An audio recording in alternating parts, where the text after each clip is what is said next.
Buenas noches.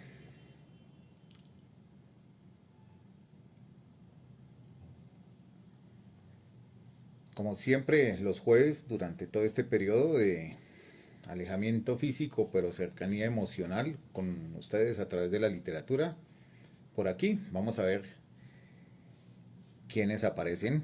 Démonos unos minuticos.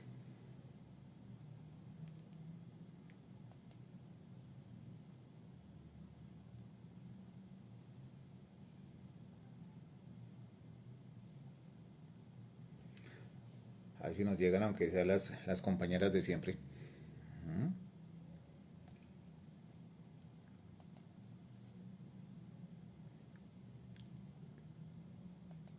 Bueno.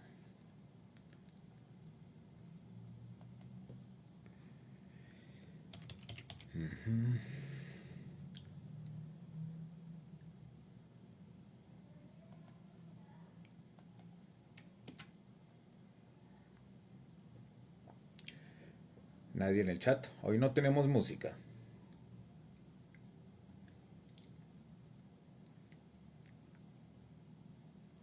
Y hay una razón muy poderosa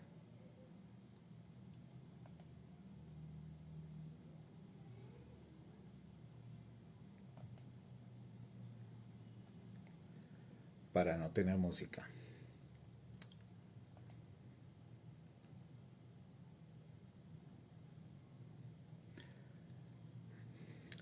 Buenas noches, Zulay. ¿Qué tal? Estamos tú y yo solos hoy a la distancia y en público.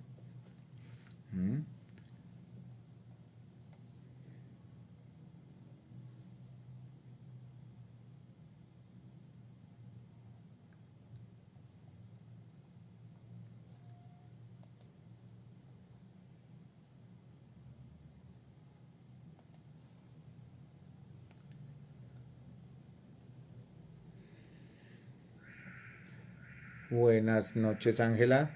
Luz Ángela, nuestra community manager asignada esta noche.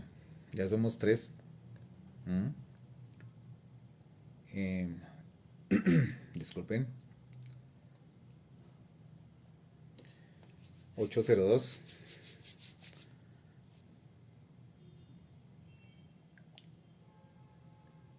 Y que lleguen. Que lleguen. Se les atiende. Se les recibe.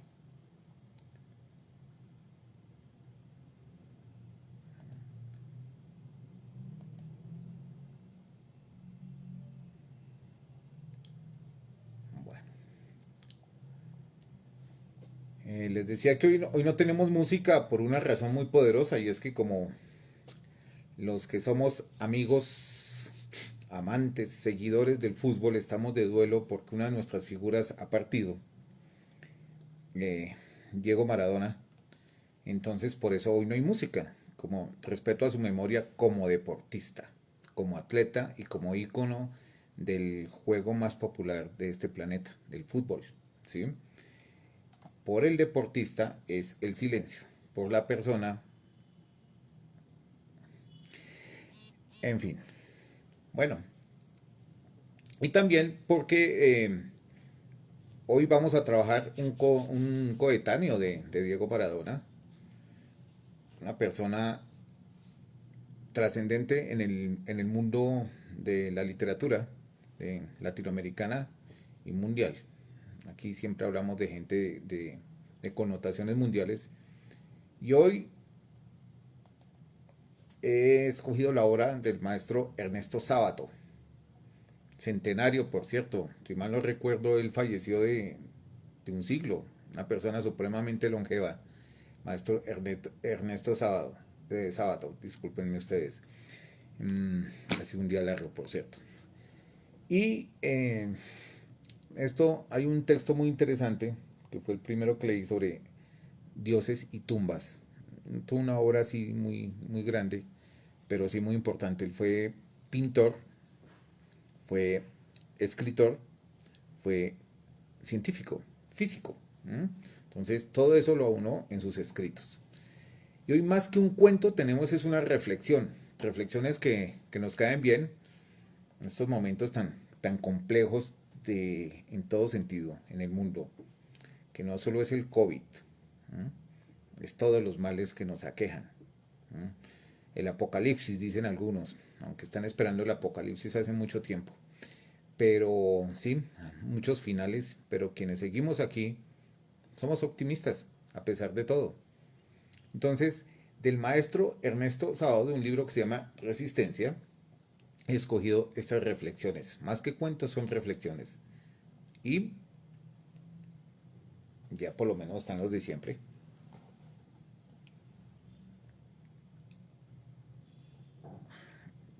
Cambié esta de marca, hoy estamos dándole a la Pepsi. Y dice Ernesto lo siguiente: hay días en que me levanto con una esperanza demencial, momentos en los que siento que las posibilidades de una vida más humana están al alcance de nuestras manos. Este es uno de esos días. Y entonces me he puesto a escribir casi a tientas en la madrugada con urgencia, como quien saliera a la calle a pedir ayuda ante la amenaza de un incendio, o como un barco que a punto de desaparecer hiciera una última y ferviente seña a un puerto que sabe cercano, pero ensordecido por el ruido de la ciudad y por la cantidad de letreros que le enturbian la mirada. Les pido que nos detengamos a pensar en la grandeza a la que todavía podemos aspirar si nos atrevemos a valorar la vida de otra manera.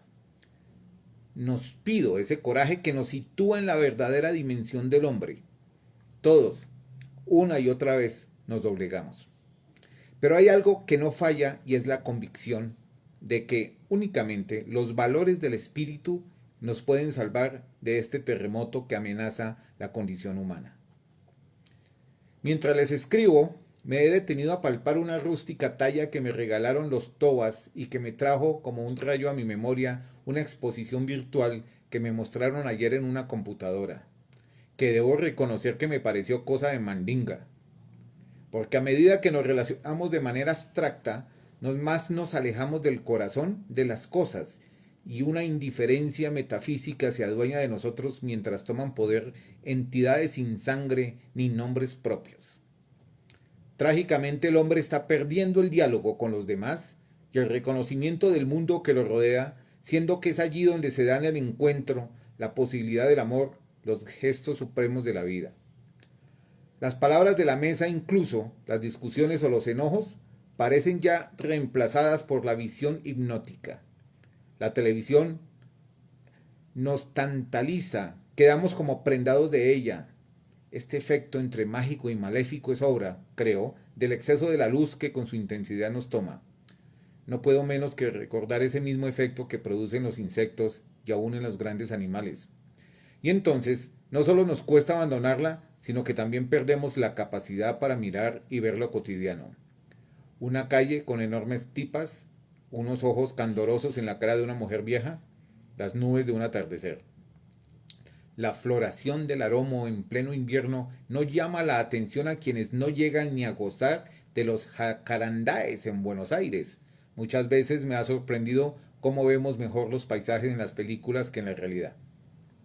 Es apremiante reconocer los espacios de un encuentro que nos quiten de ser una multitud masificada mirando aisladamente la televisión. Lo paradójico es que a través de esa pantalla parecemos estar conectados con el mundo entero, cuando en verdad nos arranca la posibilidad de convivir humanamente y lo que es tan grave como esto nos predispone a la abulia. Irónicamente he dicho en muchas entrevistas que la televisión es el opio del pueblo, modificando la famosa frase de Marx. Pero lo creo. Uno va quedando aletargado delante de la pantalla y aunque no encuentre nada de lo que busca, lo mismo se queda ahí, incapaz de levantarse y hacer algo bueno. Nos quita las ganas de trabajar en alguna artesanía, leer un libro, arreglar algo de la casa mientras se escucha música o se matea. No olviden que en el sur el mate es bebida nacional, como lo es el café para nosotros aquí en Colombia. O ir al bar con algún amigo o conversar con los suyos. Es un tedio, un aburrimiento al que nos acostumbramos como a falta de algo mejor. El estar monótonamente sentado frente a la televisión anestesia la sensibilidad, acelera la mente y perjudica el alma. Al ser humano se le están cerrando los sentidos, cada vez requiere más intensidad, como los sordos. No vemos lo que no tiene la iluminación de la pantalla, ni oímos lo que no llega a nosotros cargado de decibeles, ni olemos perfumes. Ya ni las flores los tienen. Algo que a mí me afecta terriblemente es el ruido. Hay tardes en que caminamos cuadras y cuadras antes de encontrar un lugar donde tomar un café en paz. Y no es que finalmente encontremos un bar silencioso, sino que nos resignamos a pedir que por favor apaguen el televisor, cosa que hacen con toda buena voluntad tratándose de mí. Pero me pregunto, ¿cómo hacen las personas que viven en esta ciudad de 13 millones de habitantes para encontrar un lugar donde conversar con un amigo? Esto que les digo nos pasa a todos y muy especialmente a los verdaderos amantes de la música, o es que creen que prefiere escucharla mientras todos hablan de otros temas y a los gritos. En todos los cafés hay o un televisor o un aparato de música a todo volumen. Si todos se quejaran como yo, enérgicamente, las cosas empezarían a cambiar. Me pregunto si la gente se da cuenta del daño que le hace el ruido, o es que se los ha convencido de lo avanzado que es hablar a los gritos. En muchos departamentos se oye el televisor del vecino. ¿Cómo nos respetamos tampoco? ¿Cómo hace el ser humano para soportar el aumento de decibeles en que vive? Las experiencias con animales han demostrado que el alto volumen les daña la memoria primero, luego los enloquece y finalmente los mata. Debo de ser como ellos porque hace tiempo que ando por la calle con tapones para los oídos. El hombre se está acostumbrando a aceptar pasivamente una constante intrusión sensorial. Y esta actitud pasiva termina siendo una servidumbre mental, una verdadera esclavitud. Pero hay una manera de contribuir a la protección de la humanidad, y es no resignarse. No mirar con indiferencia cómo desaparece de nuestra mirada la infinita riqueza que forma el universo que nos rodea, con sus colores, sus sonidos y perfumes. Ya los mercados no son aquellos a los que iban las mujeres con sus puestos de frutas, de verduras, de carnes, verdadera fiesta de colores y olores, fiesta de la naturaleza en medio de la ciudad, atendidos por hombres que vociferaban entre sí mientras nos contagiaban la gratitud por sus frutos. Pensar que con mamá íbamos a la pollería a comprar huevos, que en ese mismo momento retiraban de las gallinas ponedoras. Ahora ya todo viene envasado y se ha comenzado a hacer las compras por computadora, a través de esa pantalla que será la ventana por la que los hombres sentirán la vida, así de indiferente e intocable. No hay otra manera de alcanzar la eternidad que ahondando en el instante, ni otra forma de llegar a la universalidad que a través de la propia circunstancia, el hoy y aquí. ¿Y entonces cómo? Hay que revalorar el pequeño lugar y el poco tiempo en que vivimos, que nada tienen que ver con estos paisajes maravillosos que podemos mirar en la televisión, pero que están sagradamente impregnados de la humanidad de las personas que vivimos en él. Uno dice silla o ventana o reloj, palabras que designan meros objetos, y sin embargo, de pronto transmitimos algo misterioso e indefinible, algo que es como una clave, como un mensaje inefable de una profunda región de nuestro ser. Decimos silla, pero no queremos decir silla, y no se entienden. O por lo menos nos entienden aquellos a quienes está secretamente destinado el mensaje. Así, aquel par de suecos, aquella vela, esa silla, no quieren decir ni esos suecos, ni esa vela malicienta, ni aquella silla de paja, sino Van Gogh, Benson, su ansiedad, su angustia, su soledad, de modo que son más bien su autorretrato, la descripción de sus ansiedades más profundas y dolorosas, sirviéndose de objetos de este mundo aparentemente seco, que está fuera de nosotros, que acaso estaba antes de nosotros y que muy probablemente nos va a sobrevivir, como si esos objetos fueran temblorosos y transitorios puentes para salvar el abismo que siempre se abre entre uno y el universo, símbolos de aquello profundo y recóndito que reflejan, indiferentes y grises para los que no son capaces de entender la clave, pero cálidos y tensos y llenos de intención secreta para los que la conocen. Porque el hombre hace con los objetos lo mismo que el alma realiza con el cuerpo, impregnándolo de sus anhelos y sentimientos y manifestándose a través de las arrugas carnales, del brillo de los ojos, de las sonrisas y de la comisura de sus labios. Si nos volvemos incapaces de crear un clima de belleza en el pequeño mundo a nuestro alrededor y solo atendemos a las razones del trabajo, tantas veces deshumanizado y competitivo, ¿cómo podremos resistir? La presencia del hombre se expresa en el arreglo de una mesa, en unos discos apilados, en un libro, en un juguete. El contacto con cualquier obra humana evoca en nosotros la vida del otro, deja huellas a su paso que nos inclinan a reconocerlo y a encontrarlo. Si vivimos como autómatas, seremos ciegos a las huellas que los hombres nos van dejando, como las piedritas que tiraban Hansel y Gretel en la esperanza de ser encontrados. El hombre se expresa para llegar a los demás, para salir del cautiverio de su soledad. Es tal su naturaleza de peregrino que nada colma su deseo de expresarse. Es un gesto inherente a la vida que no hace a la utilidad, que trasciende toda posibilidad funcional. Los hombres a su paso van dejando su vestigio. Del mismo modo, al retornar a nuestra casa después de un día de trabajo agobiante, una mesita cualquiera, un par de zapatos gastados, una simple lámpara familiar, son conmovedores símbolos de una costa que ansiamos alcanzar, como náufragos exhaustos que lograran tocar tierra después de una larga lucha contra la tempestad. Son muy pocas las horas libres que nos deja el trabajo. Apenas un rápido desayuno que solemos tomar pensando ya en los problemas de la oficina, porque de tal modo nos vivimos como productores que nos estamos volviendo incapaces de detenernos ante una taza de café en las mañanas o de unos mates compartidos. Y la vuelta a la casa, la hora de reunirnos con los amigos o la familia, o de estar en silencio como la naturaleza a esa misteriosa hora del atardecer que recuerda los cuadros de Millet. Tantas veces se nos pierde mirando televisión. Concentrados en algún canal o haciendo zapping, parece que logramos una belleza o un placer que ya no descubrimos compartiéndolo un guiso o un vaso de vino o una sopa de caldo humeante que nos vincule a un amigo en una noche cualquiera. Cuando somos sensibles, cuando nuestros poros no están cubiertos de las implacables capas, la cercanía con la presencia humana nos sacude, nos alienta, comprendemos que es el otro el que siempre nos salva. Y si hemos llegado a la edad que tenemos, es porque otros nos han ido salvando la vida constantemente. A los años que tengo hoy, puedo decir dolorosamente que toda vez que nos hemos perdido un encuentro humano, algo quedó atrofiado en nosotros o quebrado. Muchas veces somos incapaces de un genuino encuentro porque solo reconocemos a los otros en la medida que definen nuestro ser y nuestro modo de sentir, o que no son propios a nuestros proyectos. Uno no puede detenerse en un encuentro porque está atestado de trabajos, de trámites, de ambiciones, y porque la magnitud de la ciudad nos supera. Entonces el otro ser humano no nos llega, no lo vemos. Está más a nuestro alcance un desconocido con el que hablamos a través de la computadora.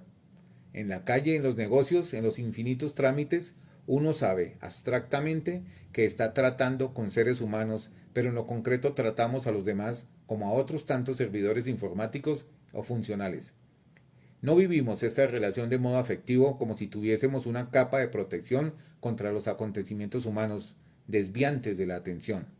Los otros nos molestan, nos hacen perder el tiempo, lo que deja al hombre espantosamente solo, como si en medio de tantas personas, o por ello mismo, cundiera el autismo. He visto algunas películas donde la alienación y la soledad son tales que las personas buscan amarse a través de un monitor. Por no hablar de esas mascotas artificiales que inventaron los japoneses, que no sé qué nombre tienen, que se las cuida como si vivieran, porque tienen sentimientos y hay que hablarles.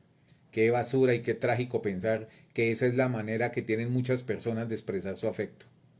Un juego siniestro cuando hay tanto niño tirado por el mundo y tanto noble animal camino a la extinción. Estamos a tiempo de revertir este abandono y esta masacre. Esta convicción ha de poseernos hasta el compromiso. La vida es abierta por naturaleza, aun en quienes la barrera que han levantado en torno a lo propio pareciera ser más oscura que una mazmorra. El latido de la vida exige un intersticio, apenas el espacio que necesita un latido para seguir viviendo, y es a través de él que puede colarse la plenitud de un encuentro, como las grandes mareas pueden filtrarse aún en las represas más fortificadas. O una enfermedad puede ser la apertura o el desborde de un milagro cualquiera de la vida, una persona que nos ame a pesar de nuestra cerrazón, o como una gota que golpeara incesantemente contra los altos muros. Y entonces la persona que estaba más sola y cerrada puede ser ella misma la más capacitada por haber sido quien soportó largo tiempo esa grave carencia, motivo por el cual son muchas veces los que más orfandad han sufrido quienes más cuidado ponen en la persona amada. Amor que nunca se recibe como descontado, que siempre pertenece a la magnitud del milagro, y esta comprobación que tantas veces hemos hecho en la vida, mal que les pese a algunos psicólogos, es lo que nos alienta a pensar que nuestra sociedad, tan enfermiza y deshumanizada, puede ser quien dé origen a una cultura religiosa, como lo profetizó Berdaviev a principios del siglo XX. La medicina es una de las áreas donde puede verse una contraola que golpea esta trágica creencia en la abstracción.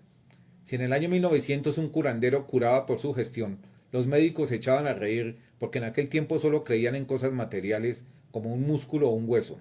Hoy practican eso mismo que antes consideraban superstición con el nombre de medicina psicosomática. Pero durante mucho tiempo subsistió en ellos el fetichismo por la máquina, la razón y la materia, y se enorgullecían de los grandes triunfos de su ciencia por el solo hecho de haber reemplazado el auge de la viruela por el del cáncer. La falla central que sufrió la medicina proviene de la falsa base filosófica de los 3 siglos anteriores, de la ingenua separación entre alma y cuerpo, del cándido materialismo que conducía a buscar toda enfermedad en lo somático. El hombre no es un simple objeto físico, desprovisto de alma, ni siquiera un simple animal.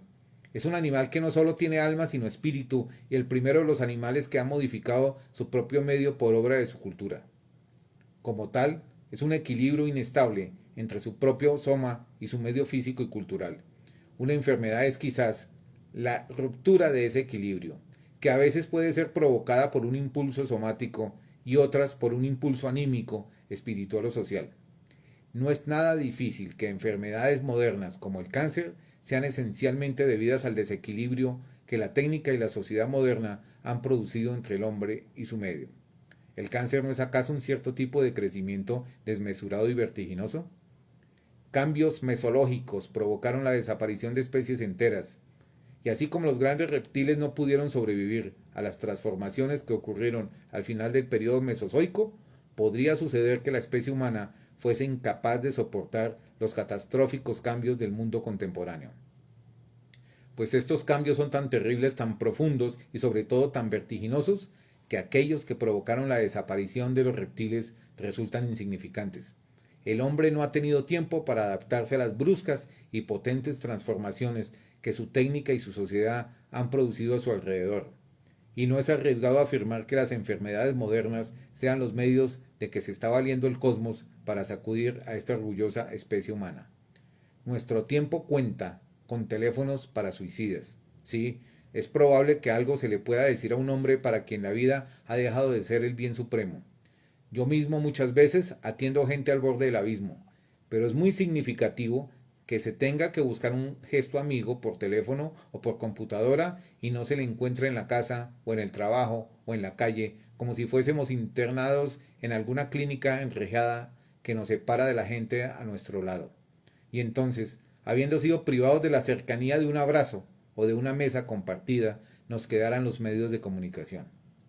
De la misma manera, cuanto mejor es morir en la propia cama, rodeado de afecto y acompañado por las voces, los rostros y los objetos familiares, que en esas ambulancias que atraviesan como bólido las calles para ingresar al moribundo en una sala esterilizada en lugar de dejarlo en paz. Con admiración recuerdo el nombre de algunos viejos médicos cuya sola entrada sanaba al enfermo. Cuánta ironía, cuánta irónica sonrisa mereció esta deslumbrante verdad. Es noche de verano y la luna ilumina de cuando en cuando. Avanzo hacia mi casa entre las magnolias y las palmeras, entre los jazmines y las inmensas araucarias, y me detengo a observar la trama que las enredaderas han labrado sobre el frente de esta casa, que es ya una ruina querida, con persianas podridas o desquiciadas, y sin embargo, o precisamente por su vejez parecida a la mía, comprendo que no la cambiaría por ninguna mansión en el mundo. En la vida existe un valor que permanece muchas veces invisible para los demás, pero que el hombre escucha en lo hondo de su alma. Es la fidelidad o traición a lo que sentimos como un destino o una vocación a cumplir. El destino, al igual que todo lo humano, no se manifiesta en abstracto, sino que se encarna en alguna circunstancia, en un pequeño lugar o en una cara amada, o en un nacimiento pobrísimo en los confines de un imperio. Ni el amor ni los encuentros verdaderos, ni siquiera los profundos desencuentros, son obra de las casualidades, sino que nos están misteriosamente reservados.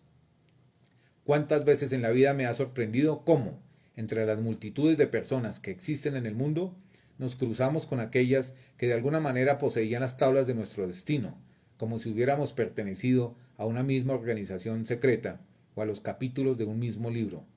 Nunca supe si se los reconoce porque ya se los buscaba, o se los busca porque ya bordeaban los aledaños de nuestro destino. El destino se muestra en signos e indicios que parecen insignificantes, pero que luego reconocemos como decisivos. Así, en la vida, uno muchas veces cree andar perdido, cuando en realidad siempre caminamos con un rumbo fijo, en ocasiones determinado por nuestra voluntad, más visible, pero en otras, quizás más decisivas para nuestra existencia, por una voluntad desconocida aún para nosotros mismos, pero no obstante poderosa inmanejable, que nos va haciendo marchar hacia los lugares en que debemos encontrarnos con seres o cosas que de una manera u de otra son o han sido o van a ser primordiales para nuestro destino, favoreciendo o estorbando nuestros deseos aparentes, ayudando o obstaculizando nuestras ansiedades. Y a veces, lo que resulta todavía más asombroso, demostrando a la larga estar más despiertos que nuestra voluntad consciente. En el momento, nuestras vidas nos parecen escenas sueltas, una al lado de la otra, como tenues, inciertas y livianísimas hojas arrastradas por el furioso y sin sentido viento del tiempo. Mi memoria está compuesta de fragmentos de existencia, estáticos y eternos. El tiempo no pasa entre ellos, y cosas que sucedieron en épocas muy remotas entre sí están unas junto a otras vinculadas o reunidas por extrañas antipatías o simpatías, o acaso salgan a la superficie de la conciencia, unidas por vínculos absurdos pero poderosos, como una canción, una broma o un odio común. Como ahora para mí, el hilo que las une y que las va haciendo salir una después de otra es cierta ferocidad en la búsqueda de algo absoluto, cierta perplejidad, lo que une palabras como hijo, amor, Dios, pecado, pureza, mar, muerte. Pero no creo en el destino como fatalidad, como en la tradición griega o en nuestro tango, contra el destino nadie la talla. Porque de ser así, ¿para qué les estaría escribiendo? Creo que la libertad nos fue destinada para cumplir una misión en la vida, y sin libertad nada vale la pena. Es más, creo que la libertad que está a nuestro alcance es mayor de la que nos atrevemos a vivir. Basta con leer la historia, esa gran maestra, para ver cuántos caminos ha podido abrir el ser humano con sus brazos, cuánto el ser humano ha modificado el curso de los hechos, con esfuerzo, con amor y con fanatismo. Pero si no nos dejamos tocar por lo que nos rodea, no podremos ser solidarios con nada ni nadie. Seremos esa expresión escalofriante con que se nombra el ser humano de este tiempo. Átomo cápsula, ese individuo que crea a su alrededor otras tantas cápsulas en las que se encierra en su apartamento funcional, en la parte limitada del trabajo a su cargo, en los horarios de su agenda. No podemos olvidar que antes la siembra, la pesca, la recolección de los frutos, la elaboración de las artesanías como el trabajo en las herrerías o en los talleres de costura o en los establecimientos de campo, reunían a las personas y las incorporaban en la totalidad de su personalidad. Fue la intuición del comienzo de esta ruptura lo que llevó a los seres humanos del siglo XVIII a rebelarse contra las máquinas, a querer prenderles fuego. Hoy los hombres tienden a cohesionarse masivamente para adecuarse a la creciente y absoluta funcionalidad que el sistema requiere hora a hora. Pero entre la vida de las grandes ciudades, que lo sobrepasan como un tornado a las arenas de un desierto, y la costumbre de mirar televisión, donde uno acepta que pase lo que pase y no se cree responsable, la libertad está en peligro. Tan grave como lo que dijo Junger: si los lobos contagian a la masa, un mal día el rebaño se convierte en horda. Si cambia la mentalidad del hombre, el peligro que vivimos es paradójicamente una esperanza. Podremos recuperar esta casa que nos fue míticamente entregada. La historia siempre es novedosa, siempre. Por eso, a pesar de las desilusiones y frustraciones que acumulamos, no hay motivo para creer que el valor de las gestas cotidianas no tiene sentido. aunque simples y modestas, son las que están generando una nueva narración de la historia, abriendo así un nuevo curso al torrente de la vida. Bueno, este es aparte del texto de el maestro Sábato que nos deja aquí en estos momentos de incertidumbre y con unas palabras que él tiene. Aquí dice, creo en los cafés, en el diálogo, creo en la dignidad de la persona y en la libertad. Siento nostalgia, casi ansiedad de un infinito, pero humano, a nuestra medida. Este lo escribió Ernesto finalizando el siglo pasado, el siglo XX. Existía de todo, hasta los celulares. Y en este momento, qué vigente es el texto. Qué vigente. Reflexionemos esta noche, tan fría como las otras y tan creativa como siempre, sobre las relaciones, ahora que una enfermedad nos alejó. ¿Vale la pena realmente estar tan cerca cuando no nos damos cuenta con quién estamos? Y solo cuando están lejos extrañamos a los que merecen. ¿Mm? Bueno, damas y caballeros, gracias por su paciencia. Que tengan ustedes una feliz noche. Y mañana posiblemente el maestro Abel esté con nosotros. Que estén muy bien.